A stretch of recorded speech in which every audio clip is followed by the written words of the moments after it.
Hello, I'm Corrine Cruz, Director of Teaching and Learning with Grand Prairie Public School Division. For everyone's context, Grand Prairie Public has 18 schools, 21 sites in total. All of our buildings are within the city of Grand Prairie, and we have about 8,900 students. As well, we have our staff members are about 1,000 within our division. This presentation communicates the division's commitment to using system frameworks to align instructional and leadership practices, ensuring coherence and improved outcomes for students. I'm going to focus on our Optum Learning Framework and our newly developed literacy and numeracy guiding documents. As our OLF serves as the foundation that connects and organizes these documents, guiding coherent system practices that keep student learning and achievement at the center of our work as leaders and teachers. Our division's evolution really started to progress with the professional practice standards. They clearly communicate a shared foundation across all roles and a clearly defined commitment to optimum learning for every student. The shared commitment and connectedness across roles, teacher, leader, and superintendent, really drives the continuing student growth and achievement, with each contributing in distinct ways towards priority one in our 3-year education plan, where every student's success is ensured through quality teaching in optimum learning environments. It really was the vision of our superintendent to operationalize the theory of optimum learning for all students. The goal was to translate the standards into a clear, shared expectation for quality teaching, leadership, and learning across the division. And when we look at this particular graphic, we can see that the system and school leaders enact the standards through aligned structures, evidence-informed decision-making, and instructional leadership. And this strengthens coherence and consistency in practice while creating the conditions for teachers to teach curriculum and meet all student needs where they are at. This alignment builds collective efficacy and continuous improvement, ensuring that teaching and leadership practices remain focused on equity, growth, and student achievement.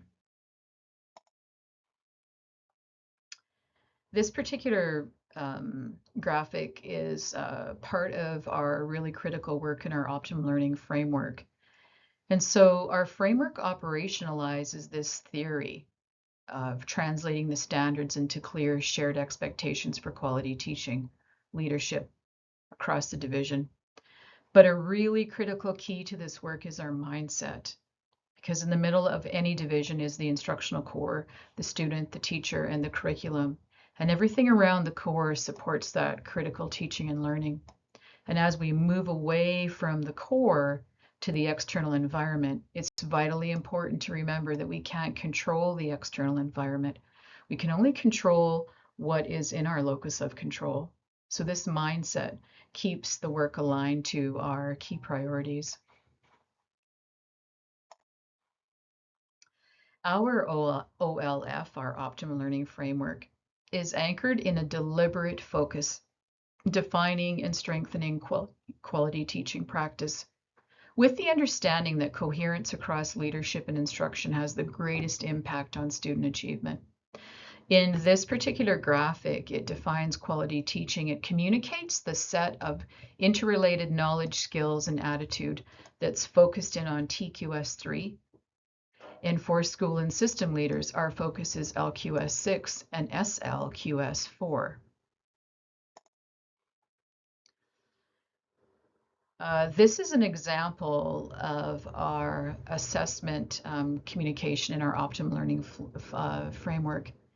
So this slide communicates, it's a sample, but it communicates assessment practice expectations for all teachers across the division.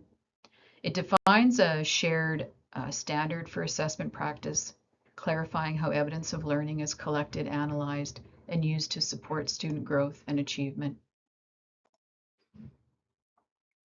I want to revisit a statement from early in my presentation that I made.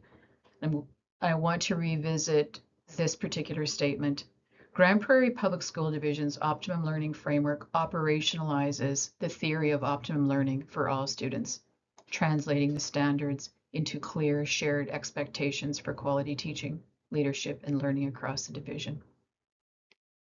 The reason I want to revisit that is because it connects to our approach to implementation and refinement.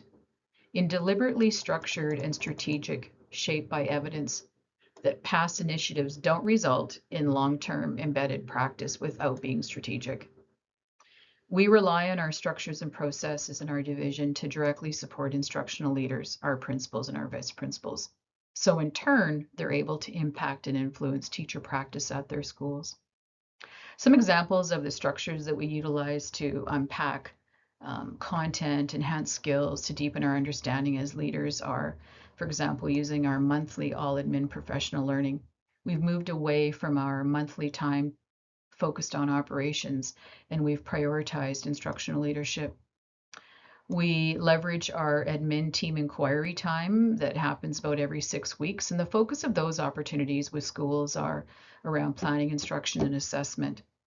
And we work through, what does the evidence tell a school leadership team about their teachers and their teacher needs, whether it is a whole group, small group, or individual. Where are those people in their learning? Are they at being? Are they at knowing? Where are they at doing? We also ensure that our division lead teachers that support teachers and leaders with professional development, professional learning, working alongside them, that they make sure that they have the same understanding of a system lens, and that they're ensuring to create multiple entry points that are all about planning, instruction, and assessment. What we also learned as our optimum learning framework was, being developed and implemented, system evidence solidified the need for literacy and numeracy guiding documents. Our optimum learning framework establishes a shared definition of quality teaching and leadership, providing a consistent foundation for instructional practice across the division. This clarity enabled the development of focused literacy and numeracy guiding documents that align to the expectations. So you can see in the graphic of the umbrella how optimum learning is, everything sits underneath that, and they feed into each other, and they're critically important. The literacy and numeracy guiding documents establish a shared research-informed guide to planning, instruction, and assessment, grounded in the optimum learning framework and focused on building coherent, equitable, and transferable student learning across disciplines.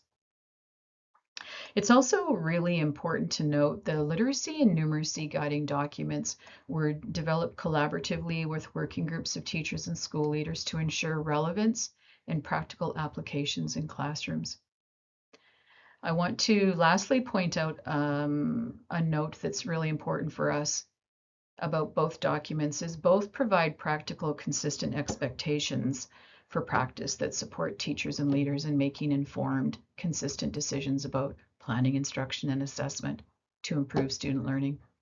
They have common language and shared understanding of effective practices, strengthening that coherence across a grade level, across a classroom, across our schools within the school division. And they emphasize that literacy and numeracy are foundational cross-disciplinary competencies, essential for communication, critical thinking, problem solving, and participation in learning and in life. And lastly, they promote research-informed instructional approaches and responsive assessment practices that support student progression, equitable access, and continuous improvement in teaching and learning. This slide and the next slide are just to highlight the content within each of our guiding documents to give you an idea of our thinking. So you can see by the content that it provides a clear overview of our divisional approach to literacy. It reflects practices that are valued across the division, supporting consistent and high quality teaching and learning. The same goes for our numeracy document. Like the literacy document, it reflects practices that are valued across the division, supporting that consistent, high quality teaching and learning. It was also really important for us as we are developing our documents like these ones that they all have the same format look and feel to them where applicable.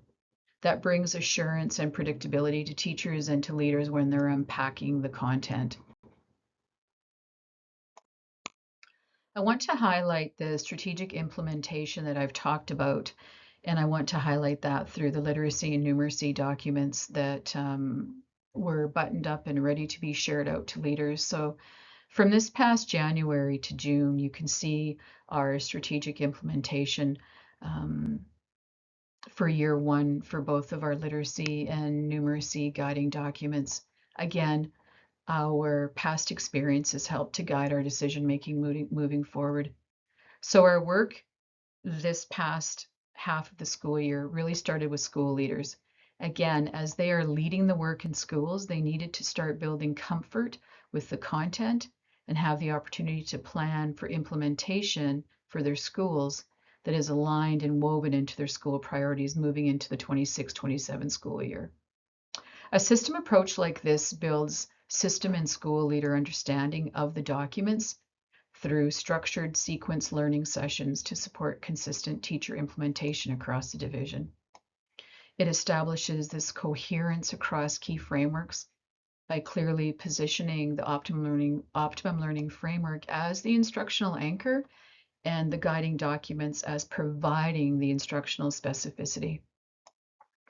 And it provides intentional phased leadership learning aligned to document sections to support deep understanding, application, and readiness for that implementation moving into next year. This final slide reflects what we have learned over the past 4 years as system leaders. Our experience has reinforced the critical importance of system-wide frameworks in achieving divisional coherence. We've seen that our theory and research on the impact of clearly defined framework paired with strategic system-wide implementation and ongoing refinement focused on quality teaching have been validated in practice. However, this success is not automatic. It depends on system leadership clearly communicating the vision and ensuring that support for school leaders is intentional, purposeful, and grounded in evidence. Thank you.